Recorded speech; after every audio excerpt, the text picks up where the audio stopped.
So, all right. Joanne ate her apple kuchen. Here's a picture of the vineyards on the side. Here's one of the castles.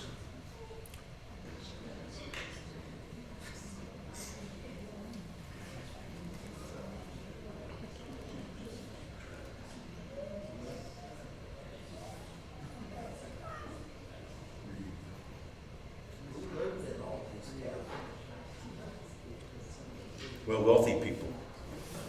Very wealthy people. Hmm?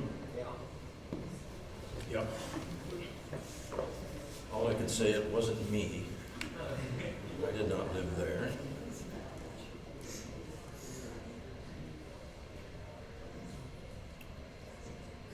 Okay, so there's our trip down the Rhine. I won't spend a whole lot of time with it, but just so you get. And then right after that, we get to Eisenach. Now, Eisenach is a place where Luther was born, and where he died. Oh, excuse me, Eisleben. Eisenach is when, he attended Latin school. So when he was 8 years old to about 18, so for 10 years, this is where he went for school.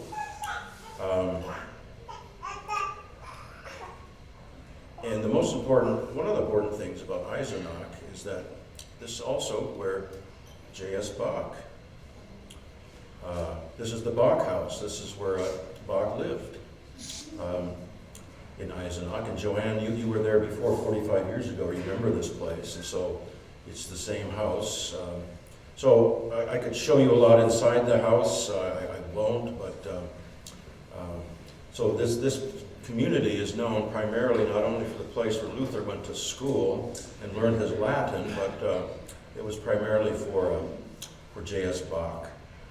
Of course, J.S. Bach didn't serve here in these churches. He went on to Leipzig, and we'll show you pictures of Leipzig later. Okay, but this house that you see is from the 1600s. Now, close by here is the Wartburg Castle. So if you look up the hill and to the mountain area, you'll see the Wartburg, where Luther stayed for 10 months as he was in exile. Lots of streets called the Luther Strasse, and this is one of the main streets. We did a lot of walking. Here's Germany's narrowest building, sandwiched in, as you can see it. I thought it was interesting. I should give an award for all the Luther statues that we saw. Probably at least a dozen or more Luther statues around Germany. Obviously, they would erect one where he had a prominent place, lived, died, worked, etc. So another one. And I'm not going to show you all the food. Maybe toward the end I'll show you, but here's what I grabbed on the way. It was a sausage in a bun with a spray of mustard, and we're way behind the group now because I had to stop and get it quick. I think Joanne's saying, "Hurry up, come on, we're going to lose the group." And I said, "Yeah, but I'm hungry. I gotta eat." So I just gobbled it down and kept going there. That's right. They had lots of Lutheran churches. This is the Evangelis Lutheran Church in Eisenach.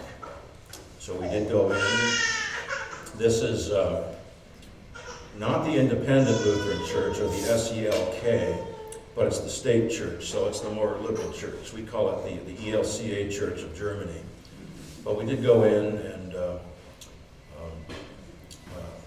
the ornate pulpits, and there you can see now this pulpit is moved now closer to the altar area and not in the middle anymore.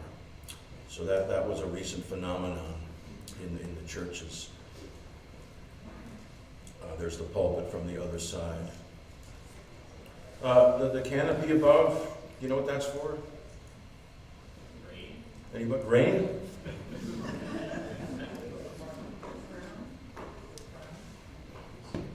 It was for sound. So the sound wouldn't get lost above the preacher. The sound would kind of go back and reflect back out into the people. So it was more for sound than for anything. And in this particular church, not this church, but they had a list of all the organists from 1560. You can see some of the names. What names do you see up there? You see Bach? Yep. Right? These are Bach's relatives. You have Johann Christoph, Johann Bernhard Bach, Johann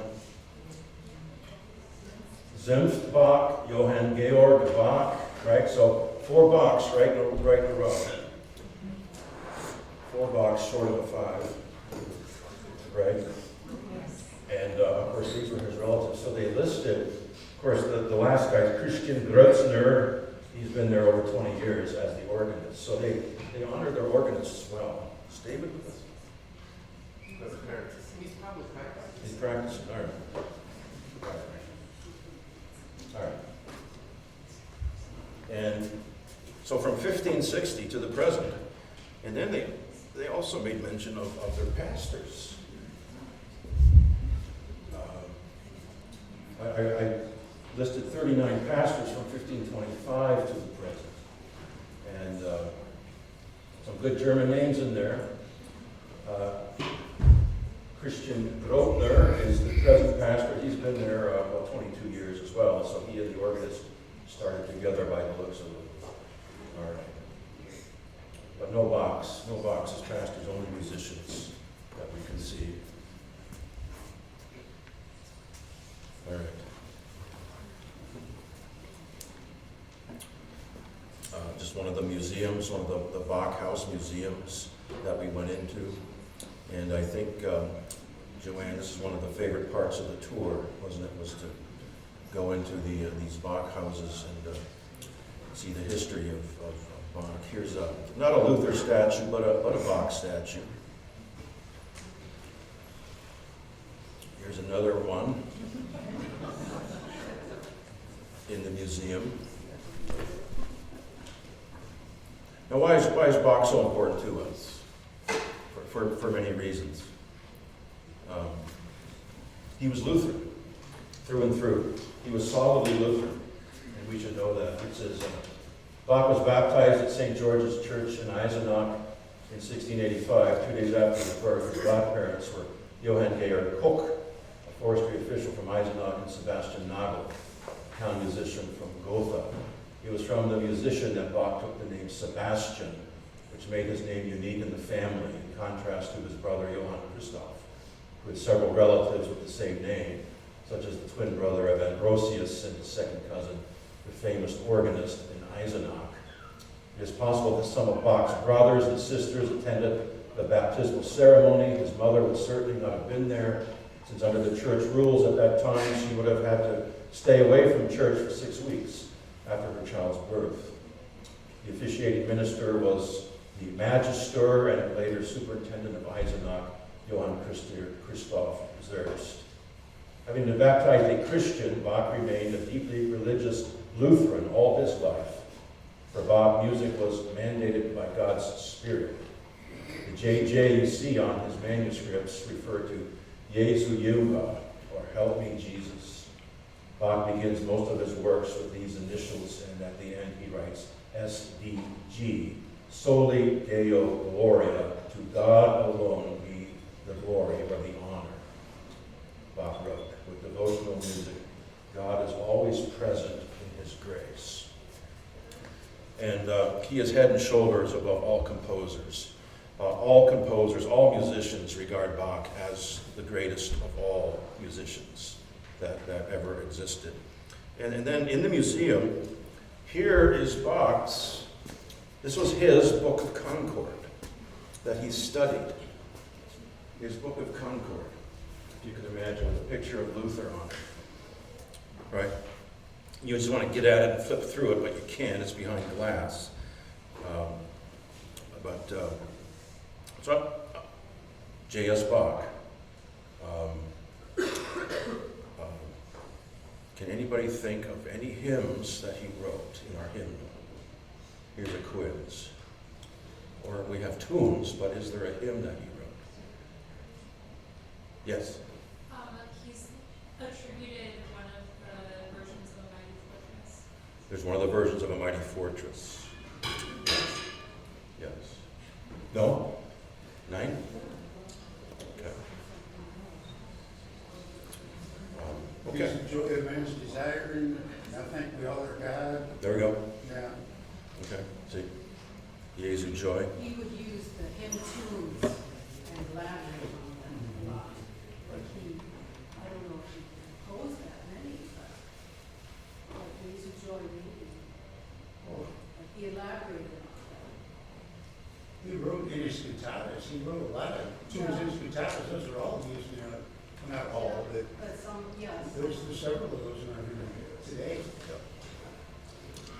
He used good lyrics. We'll have to do a search. We'll take our hymnal, and then when you get into church, just quickly look at the back and look up Bach and see what he has contributed, at least to the hymnal we use. So, here's our group. We're going back to the Luther plots. Here's our group. We did sing A Mighty Fortress that day in front of the huge Luther statue in the middle.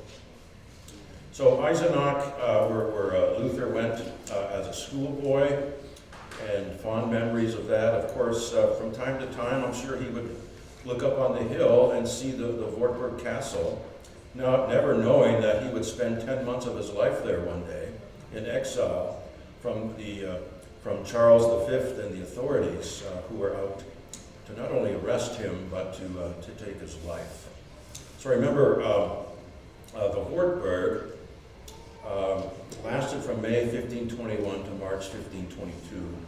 This is right after he was in Worms and made his famous "Here I am, here I stand" speech, right, before the emperors and princes and nobles and theologians. And then he had no idea what was going to happen to him after that. He was let out, and he assumed he was going to be let out to be arrested and perhaps executed. He had no idea. But thanks be to one elector, the Saxon elector, Frederick the Wise, who protected Luther. So he made sure that Luther fell into the hands of his company and friends, who would then escort him away from Worms, because there was no plan made for him. And Charles and the others also knew that there was a huge crowd supporting Luther, and if they took him away, there would be a riot and maybe even a revolution at this time. So God in God's providence, he placed him among friends and took him away. And then as he was leaving Worms, he was accosted. This was all the plan of Frederick. He was accosted and taken captive by some men who wheeled him away to the Wartburg. So the story would go that Luther was taken away to be put in prison. Now we can leave him alone. So nobody knew the plan of Frederick.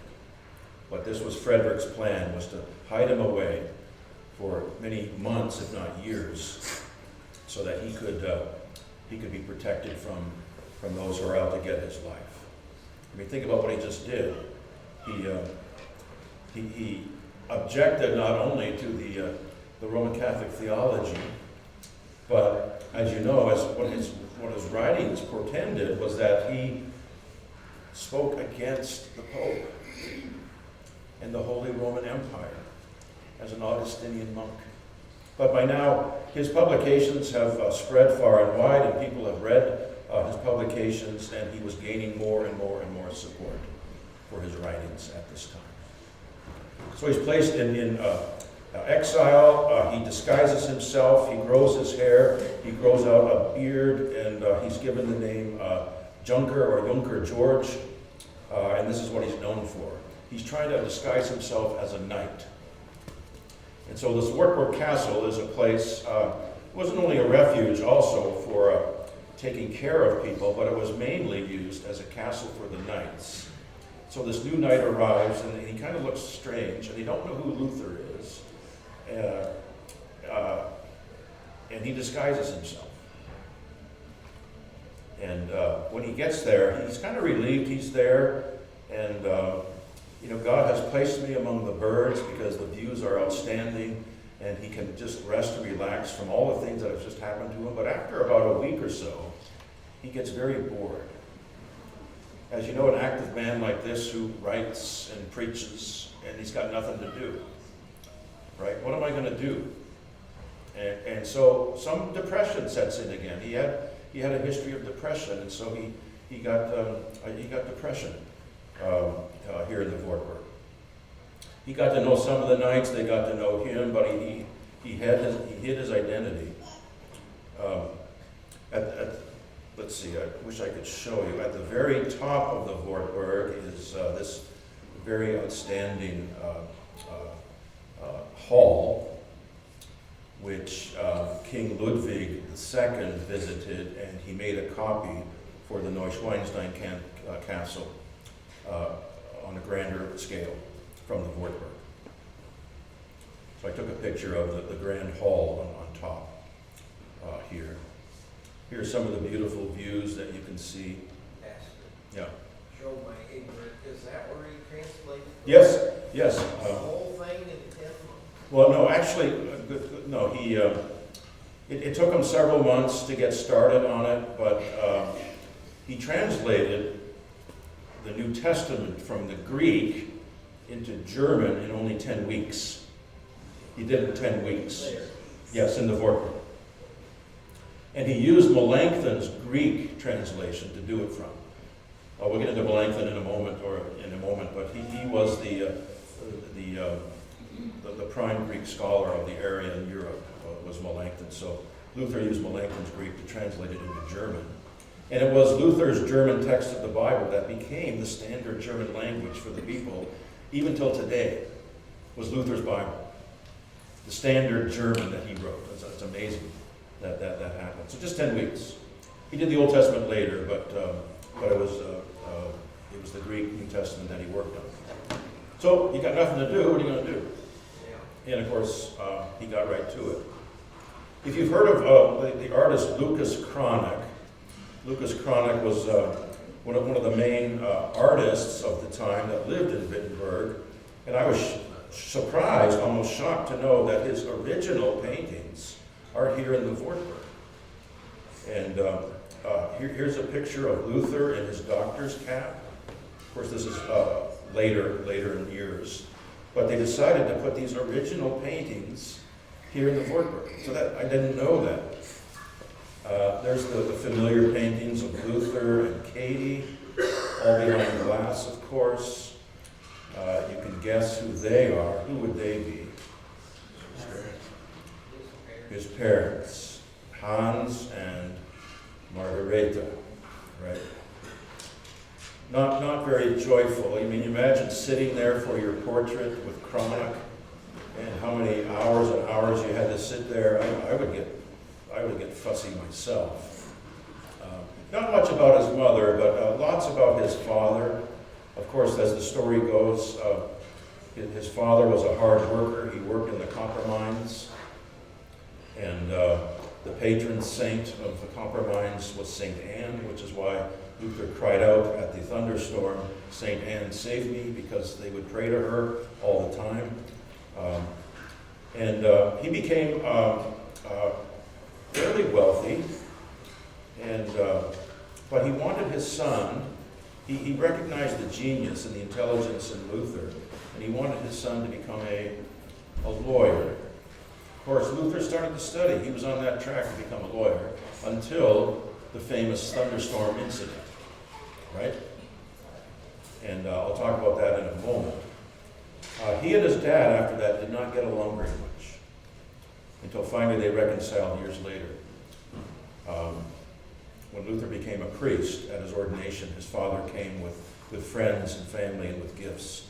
But it wasn't until then that the father and son kind of finally reconciled their differences. Imagine to become a lawyer meant one thing for the parents, that he would take care of them in their old age. Now, a monk who takes the vow of poverty cannot take care of his parents. So they're thinking about their older years and their children helping out with their expenses as they get older. So he was upset about that. Luther, Hans was a very pious man, and he would remind Luther of the fourth commandment. He would say, honor your father and your mother. You must honor us in our wishes and our wills. And Luther struggled with that. Luther felt so much guilt over disobeying his father's wishes for him to become a lawyer. So then we get out of this museum part, and then we walk down this walkway, and I started to get little chills in my bones as I realized this is where Luther walked, and this was on the way to his room. And this is what Luther would have seen many times walking up and down this tunnel area. So it's called Luther's chamber, or the Luther Stube. Made me think of Pastor Stubbe. You know, his name means chamber or room in some ways, right? The Luther Stube. And of course, what's the big mystery surrounding where he studied? This is where he wrote many letters. He would write Melanchthon all the time, and von Arnsdorf, and those people whom he knew, just to stay in touch. But this is where he wrote the New Testament into German. And the room expands. I did take a video of it, but the room expands. There's a big furnace to your right on that side. But Luther's encounter with the devil was misinterpreted. People always thought that he took an ink well and he threw it at the devil, and the ink spots hit the wall and they're forever there. That's just folklore. It's not true. In fact, just to make it true through the years, they would actually put ink stains on the wall. And you'll never see them anymore because they're forever removed. But just to keep the myth of the man alive and his encounter with the devil, throwing ink at it. But I did look and I said, no, there's no ink. You know, it's not there. But by his writing, he said by his writing he was opposing the devil. By what he was writing, translating the scriptures and his other writings. Not by throwing ink at it, but with the ink on the page. So people misinterpreted what that meant. Yes, Nancy. What is that on the floor next to the chair? Yeah, I tried to look at that too. You know, looks like a piece of wood with a hole in it. I don't know, I just hate to guess.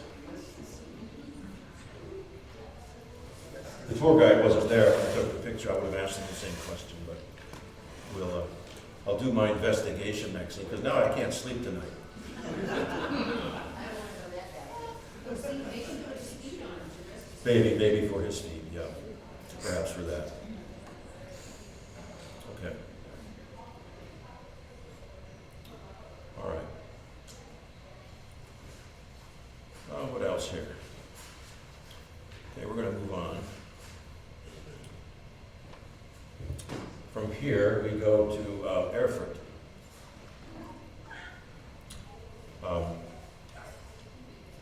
Erfurt was where Luther began his law studies. He was 18 years old. He completed his university studies when he was 22, so he spent 4 years in the university. And then after class, during a break, he was going to, we don't know why he left or where he was headed. Nobody knows. There's no explanation. But on his traveling, the famous thunderstorm episode occurs, where he's almost struck by lightning and he's afraid for his life. And he cries out to St. Anne, "If you save my life, I will become a monk."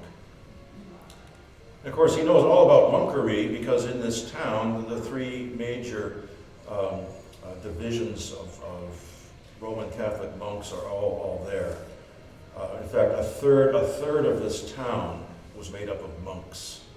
So you had the Augustinians, you had the Franciscans, and you had, I think, the Carpathians. at this time. So he knew all about them. He would come in contact with them. And he admired their piety and their religious way of life.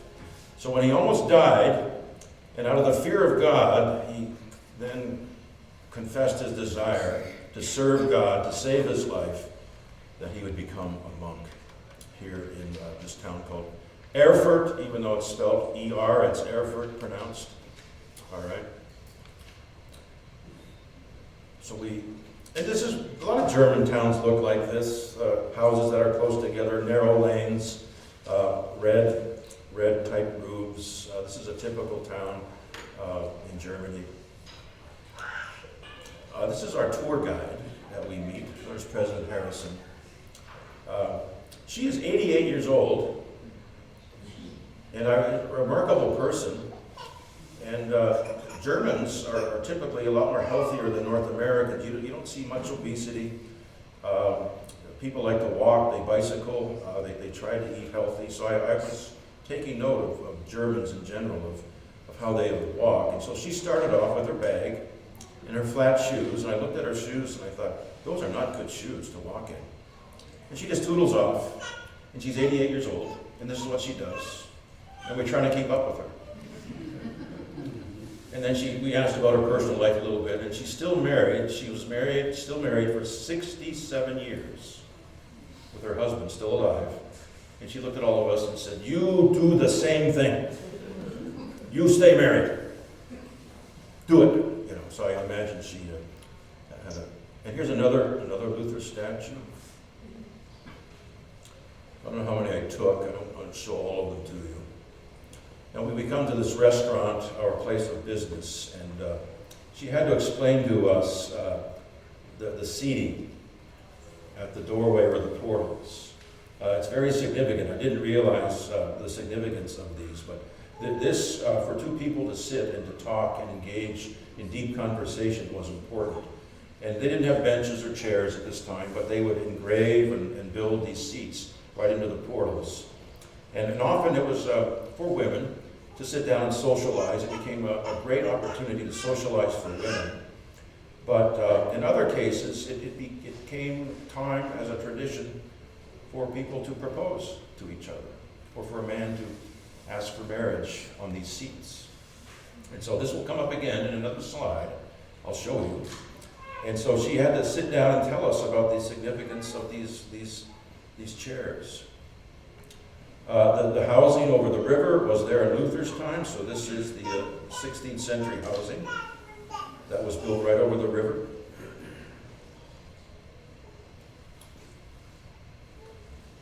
Lots of information written in German. I will translate it for you.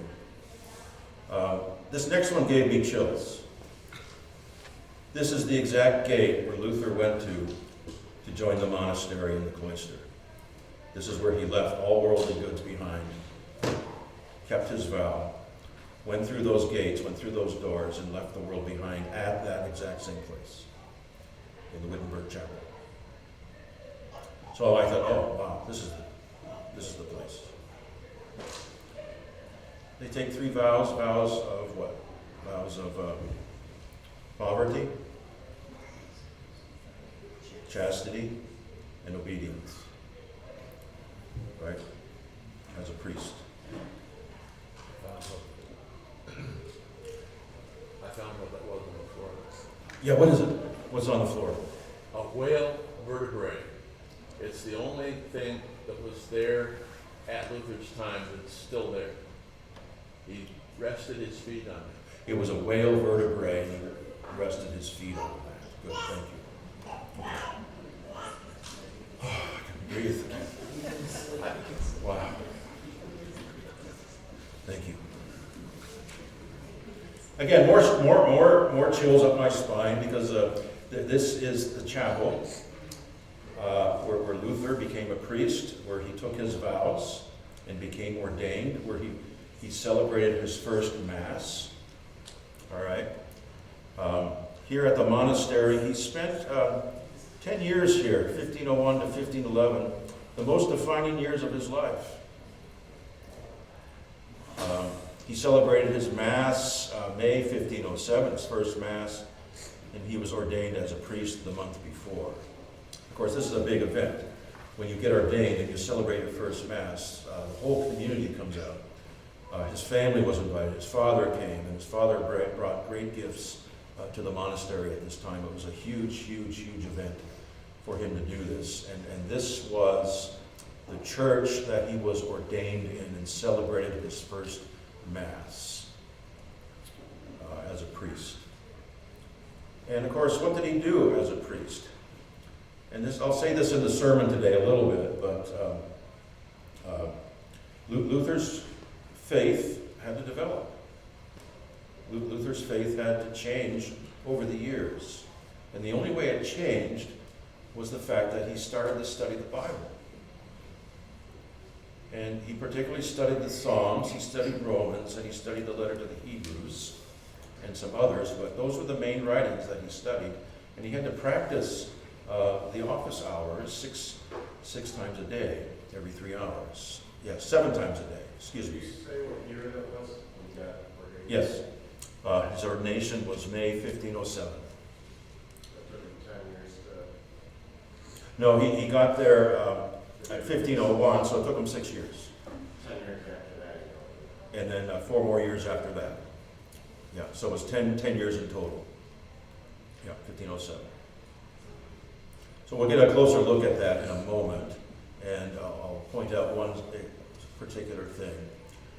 So we're sitting in the choir. The choir would sit sideways, and they'd face each other for antiphonal singing. So we just sat there, and there's looking back at the organ from where we were seated. Now, these were the stained glass windows that Luther would see. Now, look at them very carefully. What do you notice in particular?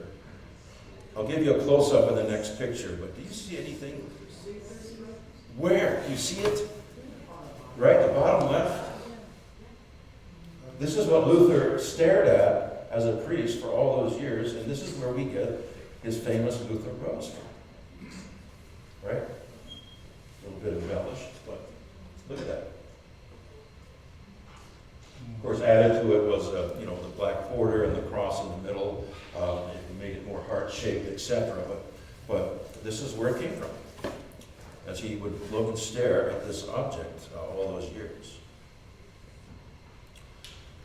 This is where he lay prostrate. When you get ordained, you lay on your belly with your arms stretched out. And this is where he lay. It's even marked by the spot. Here's President Harrison telling us a bit of the history of the exact spot where Luther lay and made his vows as he was ordained.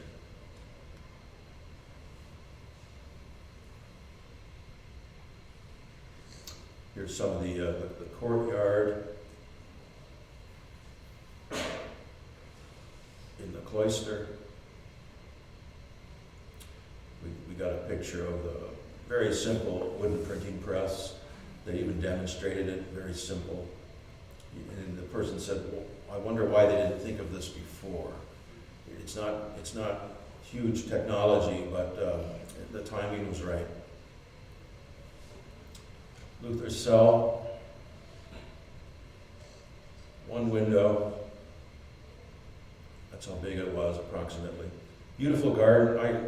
His mentor was von Staupitz, and the tour guide said, yeah, often they would go out into the garden and walk together and talk about theology and his future and what God had in store for him. So you're walking the same place that Luther walked with von Staupitz, his guide and mentor, Father Confessor. We got out into the streets of Erfurt, again, the narrow streets and shops.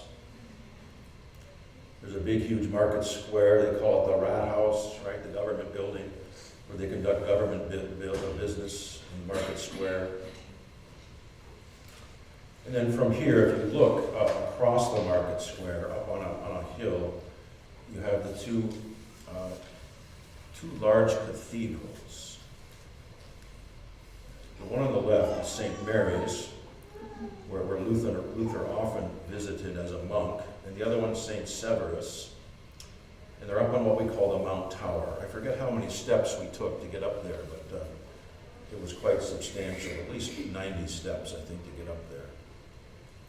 I took a picture of the entrance to the St. Mary Church. That's a young woman begging. I asked if I could take her picture, and she was okay with that. I helped her out. They had outstanding baptistries. Imagine getting baptized in these baptistries, ornate baptistries. Sometimes they're in the center, sometimes they're off to the side or in a corner. Sometimes they're right near the pulpit. There's the organ. I said, Joanne, stand there. Look at the spiral staircase up into the organ where the organist had to climb and get up in there to sit on the bench. Beautiful, just beautiful cathedrals.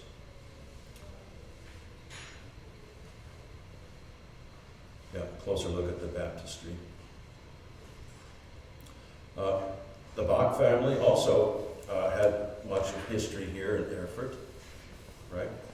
It says altogether 53 children from the Bach family were baptized in the St. Mary Church. 25 couples were married, making it an Erfurt Bach sect. They would also call it the Merchants' Church. 53 baptisms, 25 weddings, 40 funerals, and 27 godparenthoods. All in the Bach family. More of the narrow streets. All right, and then we move on to Eisleben. This is where Luther was born, baptized, and he died. And born on, who knows Luther's birthday?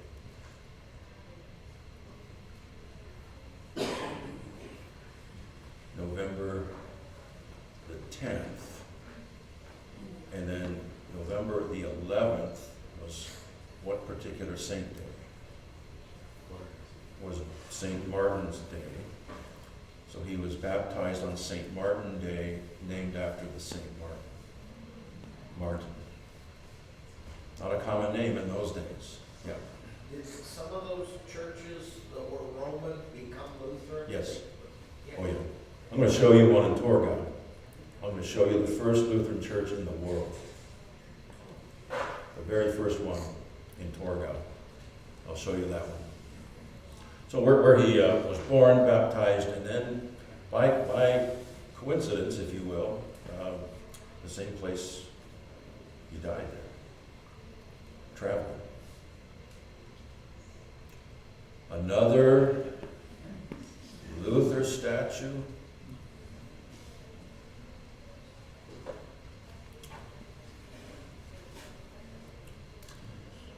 Lots about his death.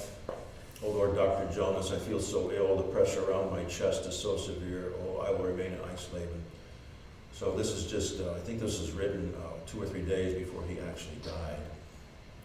And they had death masks in those days, so they would put a plaster casing over your face and then fill it in.